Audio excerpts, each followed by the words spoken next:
నరసింహ క్షేత్రాలు దేశవ్యాప్తంగా ఎన్నో ఉన్నాయి. తెలుగు రాష్ట్రాల్లోనే చాలా ఉన్నాయి. అయితే వీటన్నింటికీ భిన్నంగా ఉంటుంది ఆంధ్రప్రదేశ్లోని సింహాచల క్షేత్రం. వరాహం, నారసింహం రూపం కలిసిన రూపం కేవలం సింహాచలంలో మాత్రమే కొలువైంది. వరాహ నారసింహస్వామి దర్శన భాగ్యం లభించడమే జన్మజన్మల అదృష్టంగా భావిస్తారు. ఇక నిజరూప దర్శనం అంటే ఏడాదికోసారి లభించే ఈ అపురూపాన్ని చూసేందుకు భక్తులు పోటీ పడతారు. ఆ అపురూపమైన రోజే చందనోత్సవం. దీనికోసం ఏర్పాట్లు ముమ్మరంగా సాగుతున్నాయి. సింహాచలంలో మే 10న జరిగే చందనోత్సవానికి ఏర్పాట్లు ముమ్మరంగా సాగుతున్నాయి. ఈసారి చందనోత్సవం సామాన్య భక్తులకు దర్శనం లభించే రీతిన సాగుతోంది. ఉచిత దర్శనాలకు అధిక ప్రాధాన్యత ఇస్తూ అధికారులు ఏర్పాట్లు చేస్తున్నారు.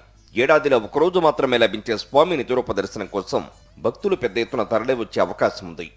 ఏడాది 1,00,000 నుంచి 2 లక్షల మంది దర్శనానికి వచ్చే అవకాశం ఉండడంతో ప్రతి భక్తునికి దర్శనం అవకాశం కల్పించే రీతిని అధికారులు ఏర్పాట్లు చేస్తున్నారు.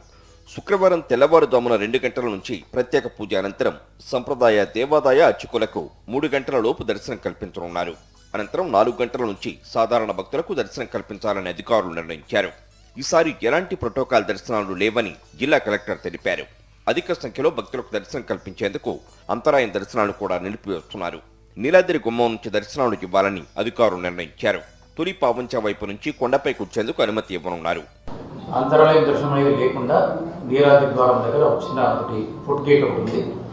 అది క్లోజ్ చేసి దాని తాళం కూడా మనం ఈవో గారి చేతిలో పెట్టబోతున్నాం. సామాన్య భక్తులకు సంబంధించి మొత్తము 6 కిలోమీటర్ల పైచలకు మనకి బ్యారికేడింగ్ పెట్టుకోవడం జరిగింది. మరోవైపు పెద్ద సంఖ్యలో వస్తున్న భక్తులకు ప్రత్యేక ఉచిత బస్సుకు ఏర్పాట్లు చేస్తున్నారు.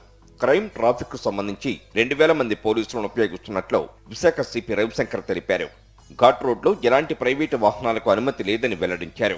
మొత్తం ఆ ఏరియాలో ఈ ప్రాంగణంలో ఉన్న అన్ని బస్సెస్ ఏదైతే ఉంటుందో అవి ఈ 40+50 buses, 50 mini buses and 40 RTC buses అవే ఉంటుంది. కానీ అక్కడ వేరే ఏ బస్సెస్ ఏమి అలౌ లేదు. ఆ రోజు చందనోత్సవానికి సంబంధించి భక్తులు టికెట్లపై సూచించిన టైం స్లాట్ కు 2 గంటల ముందు వస్తే సరిపోతుందంటున్నారు అధికారులు. ఈసారి వాహనాల పాసులు కూడా పరిమితం చేశారు. భక్తులు కొండ దిగువన సూచించిన ప్రాంతాల్లో వాహనాలు పార్కింగ్ చేసి దేవస్థానం వాహనాల్లో మాత్రమే పైకి రావాలని సూచిస్తున్నారు. మా నమ్మకం నువ్వే జగన్, మా నమ్మకం నువ్వే జగన్, మా నమ్మకం నువ్వే జగన్, మా నమ్మకం నువ్వే జగన్, మేము నమ్ముతాం నిన్నే జగన్.